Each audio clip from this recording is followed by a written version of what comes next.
Las Vegas, early 1960s.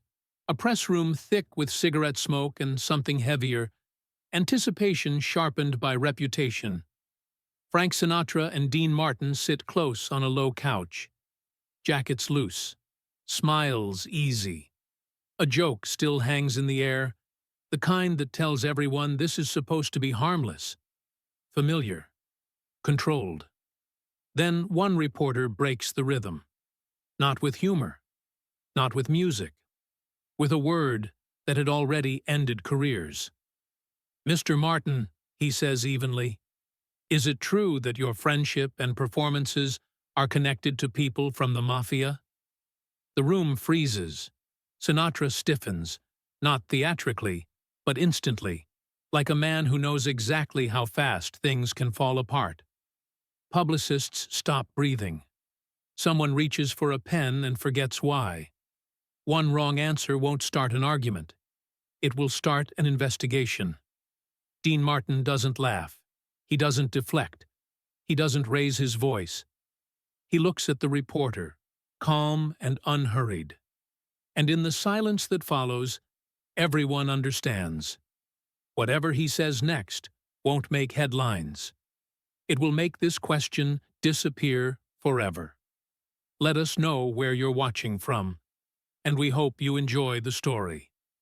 In the United States of the late 1950s, words could ruin lives. Not shouted ones, not insults or confessions, but a single misplaced name, spoken in the wrong room, at the wrong moment. The country was still learning how much damage fear could do when it was institutionalized. Senate hearings were broadcast like theater.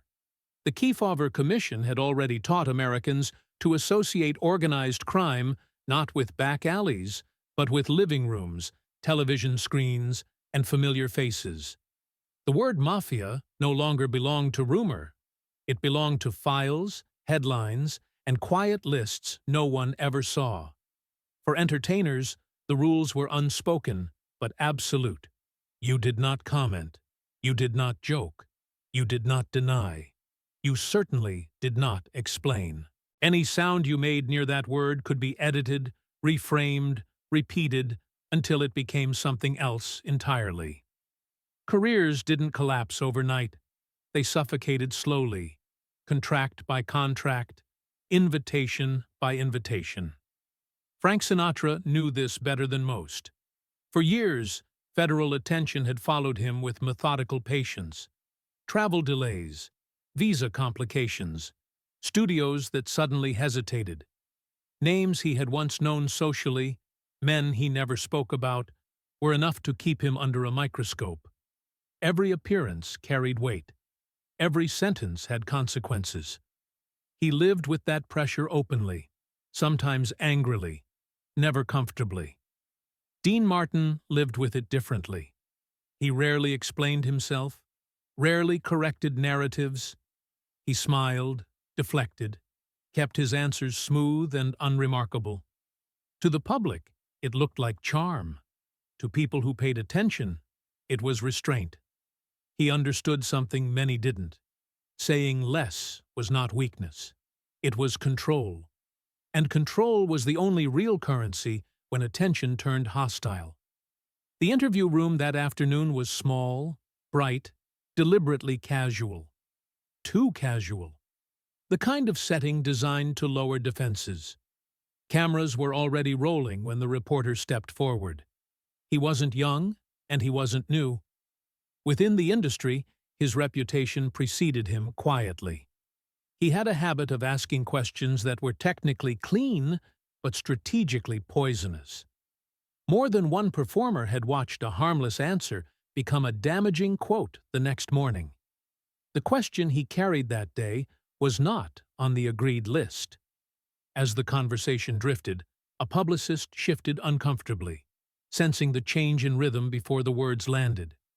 When they did, they fell cleanly, calmly. No accusation, no raised voice. Just a reference. A name adjacent to another name. Close enough to ignite something no one could put out. The room went still. Silence pressed in, heavier than the question itself. No one moved. Even the cameras seemed intrusive now. Sinatra's expression tightened, not with fear, but with recognition. This was a trap built from politeness. A hand reached out from the side of the room, an instinctive attempt to interrupt, to reset, to save what could still be saved. It didn't matter. The moment had already crossed a line. Dean Martin didn't speak. He looked at the reporter, not sharply, not defensively. He took his time. In that pause, everything hung in balance.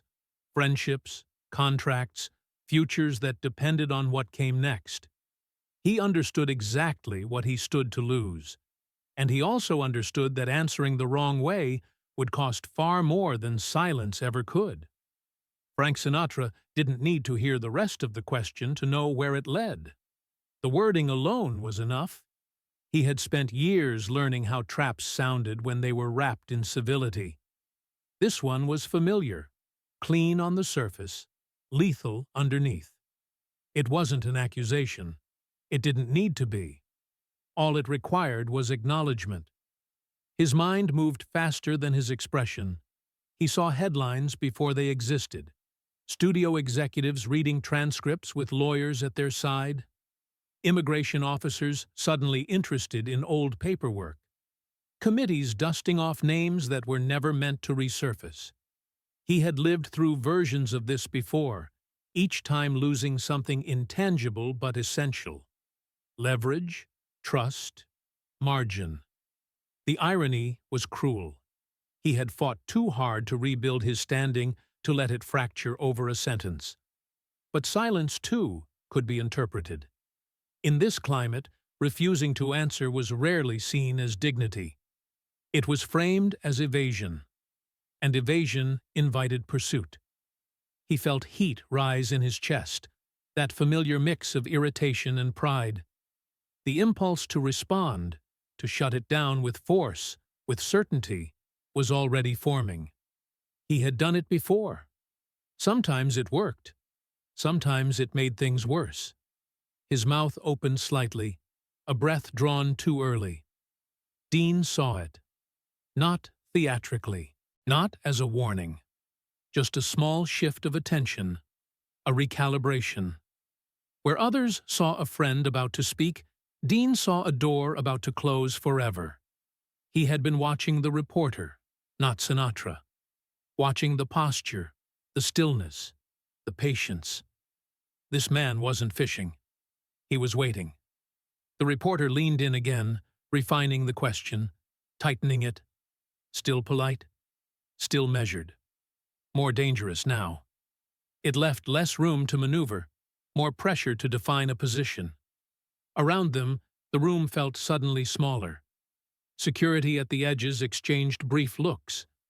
They were ready to intervene, but intervention would only confirm that something had gone wrong.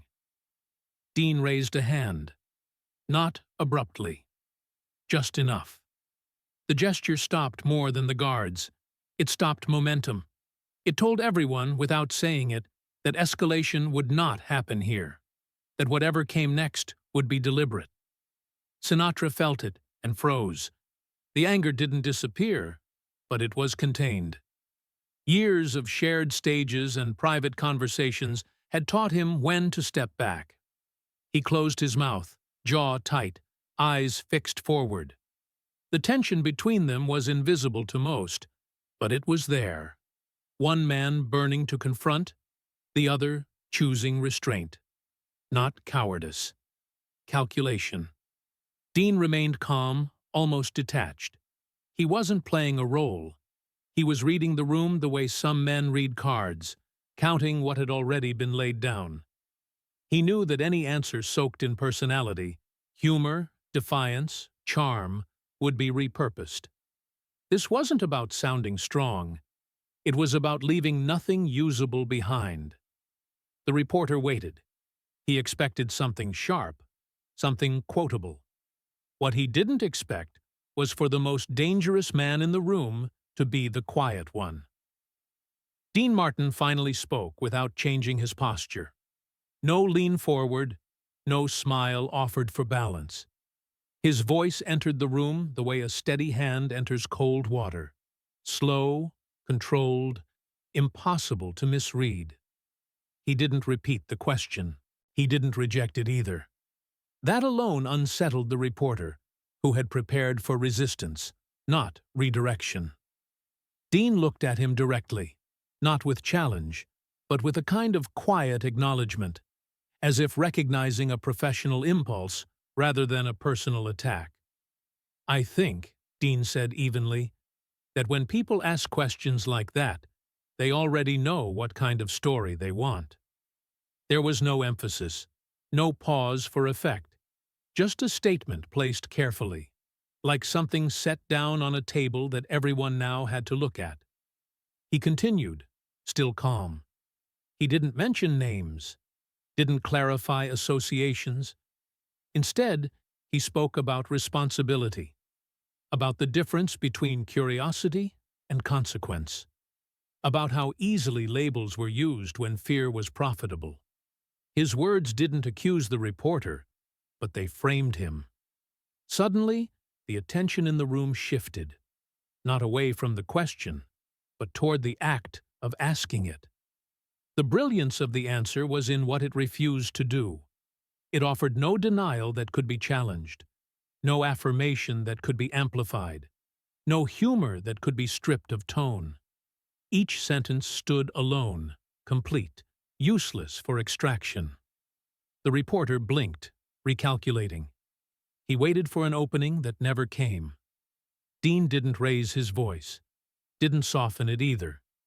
He spoke as if the cameras were incidental, as if this exchange mattered beyond broadcast.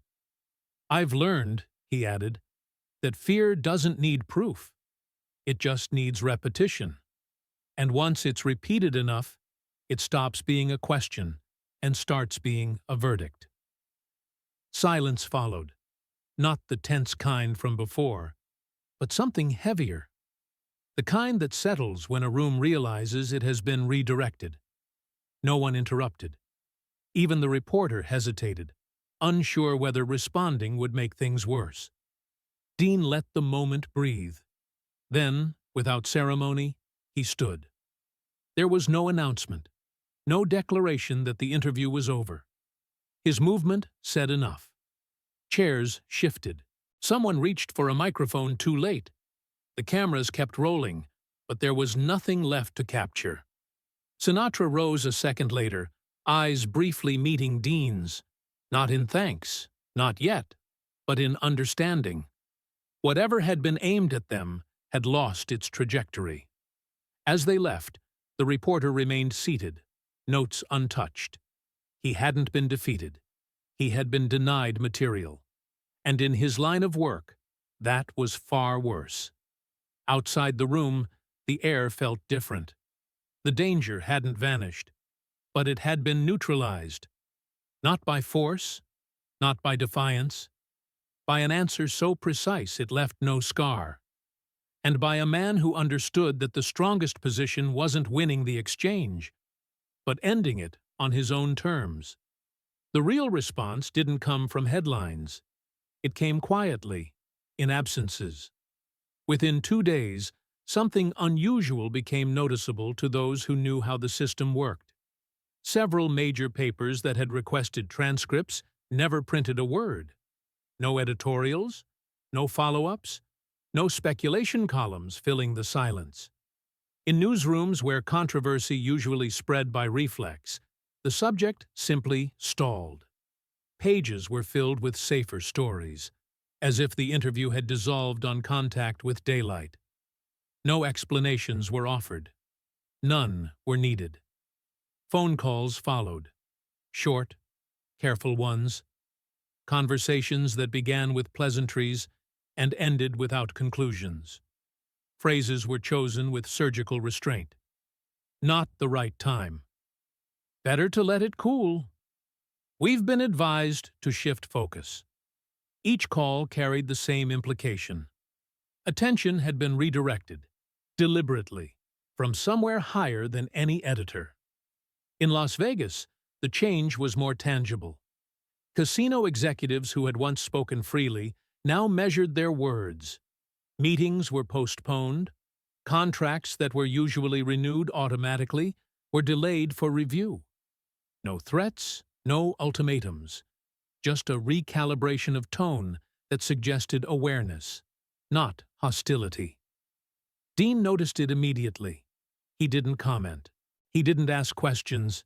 He had lived long enough to recognize a signal when one was sent without documentation.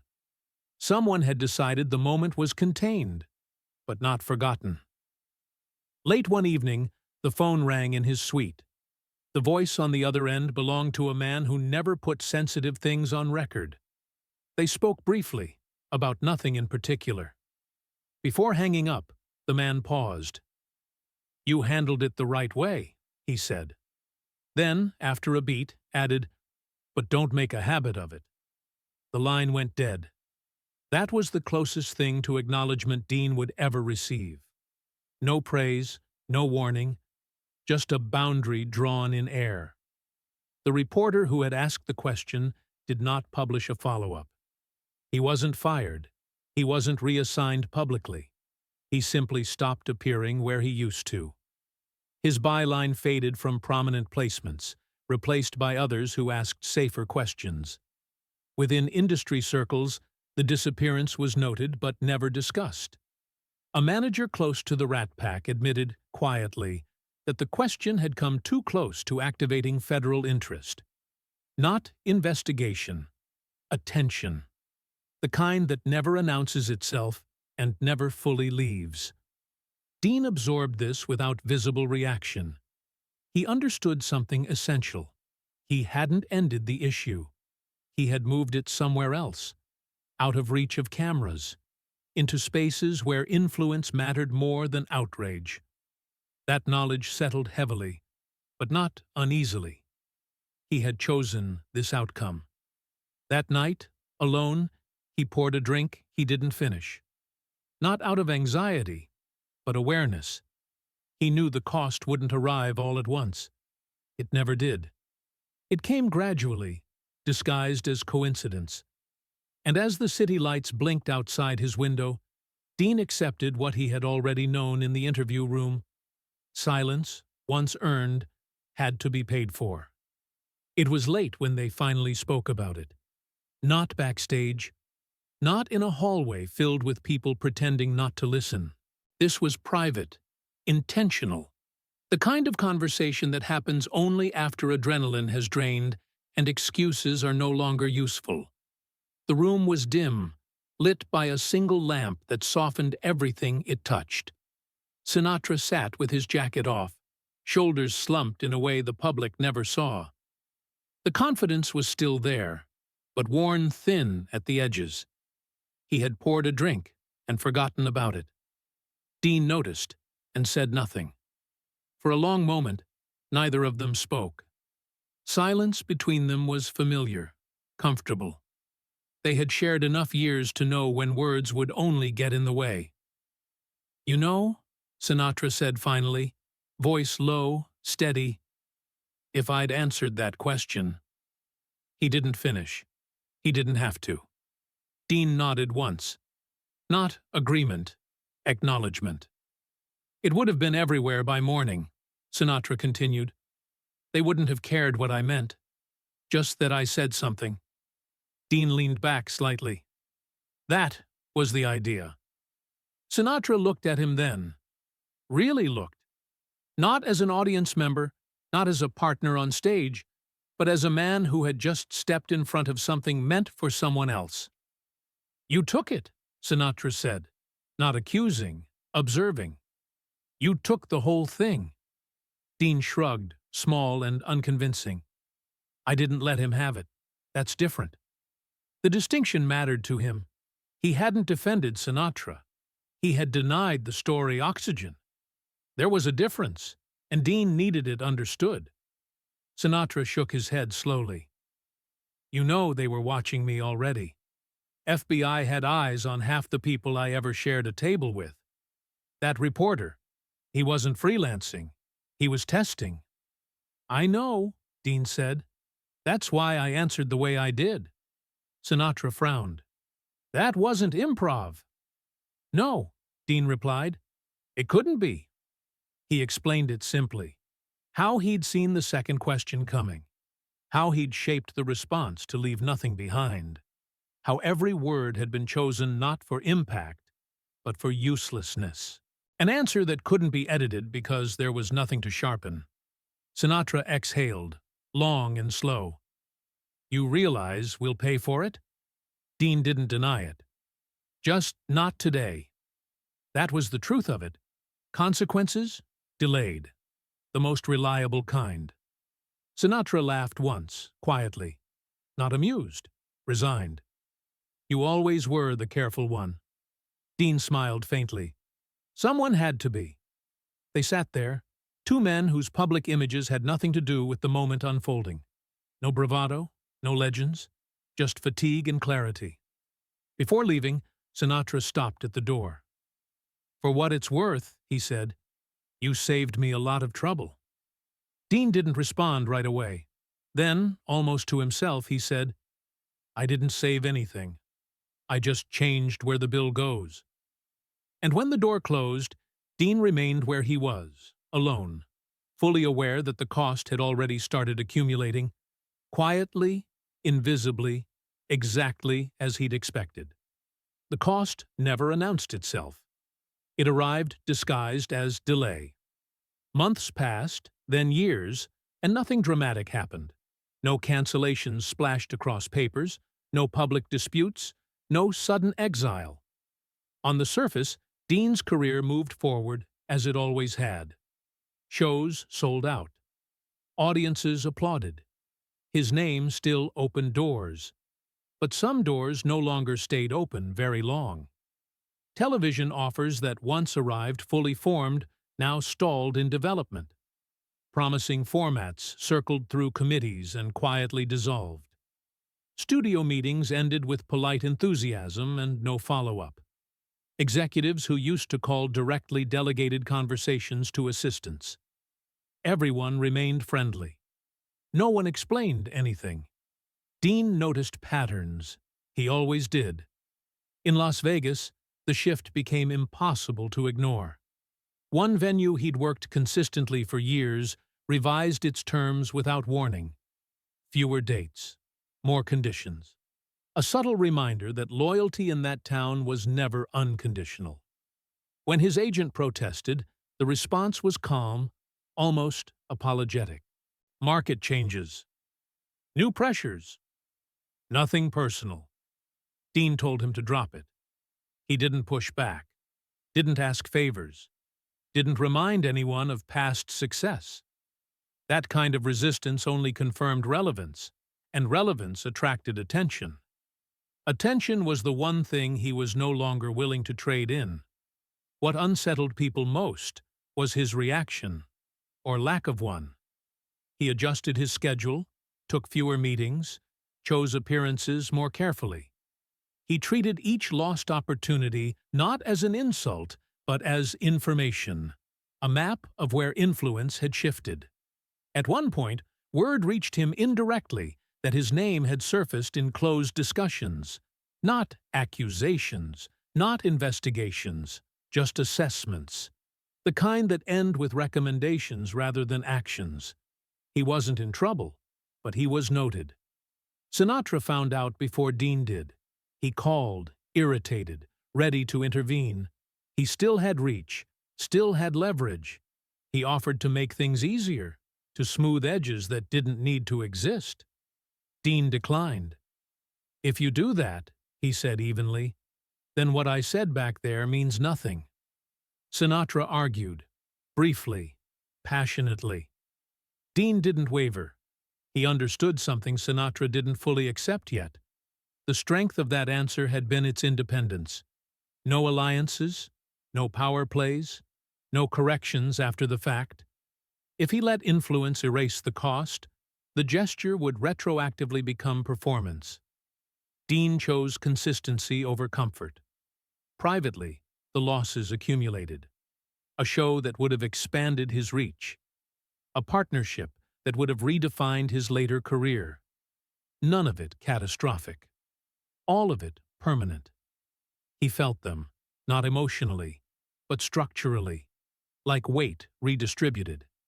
And still, he remained calm. Not because he enjoyed sacrifice, but because he believed in proportional response. He had interrupted a dangerous narrative. This was the price of doing it cleanly. No outrage, no appeals, just acceptance. In that acceptance was control. Dean understood now what few ever did. Sometimes the absence of noise was proof that something had worked. And sometimes maintaining that silence required giving up everything that would have been loud enough to break it. Years later, the interview resurfaced, not as a scandal, not as a revelation, but as a footnote. Someone mentioned it during a retrospective. A producer pulled an old tape from an archive. The footage played without commentary, without music, without the urgency it once carried. What remained was strangely uneventful. There was the question, polite, controlled, almost forgettable. And then there was the pause. People who had been in the room remembered that moment more clearly than anything that followed. Not the wording, not the tension, the silence, the way time seemed to hesitate, unsure whether to move forward. Some said it lasted only a few seconds. Others insisted it felt longer. No one agreed on the duration, only on the wait. Dean Martin's answer, when replayed, sounded exactly as it had then. Measured, calm, incomplete by design. It resisted extraction. It refused to serve a narrative. There was nothing to underline, nothing to dramatize. Editors who revisited it years later came to the same conclusion the original ones had. It couldn't be shaped into a headline without inventing something that wasn't there. So it was left alone. The reporter, older now, once admitted in a quiet conversation that he had expected a collision. He had prepared for outrage, denial, heat. What he got instead was neutrality, sharpened to a point. "I waited for the explosion," he said, "and he gave me nothing, not even debris." That, in the end, was what closed the interview. Not the words, the refusal to create aftermath. Dean had understood something in that room that others only recognized later. Stories survive on friction. Take that away, and even the most dangerous question collapses under its own intent. He hadn't protected a reputation. He had interrupted a process. There was no victory lap, no moment of public acknowledgement. The people who mattered knew what had happened, and they knew why it hadn't continued. That was enough. When Dean walked out that day, he didn't look relieved. He looked resolved. He knew the silence would cost him. He accepted it anyway, not as sacrifice, but as exchange. He traded opportunity for containment, noise for control. Decades later, listeners didn't remember what he'd said. They remembered that he had ended something without escalating it, that he had absorbed the pressure and let it dissipate rather than rebound. He didn't leave the interview as a winner. He left as the reason it didn't matter anymore. And long after the voices faded, after the files were closed and reopened and closed again, one truth lingered quietly for those willing to notice. The most powerful answers are the ones that never become stories. And precisely because they don't, they work.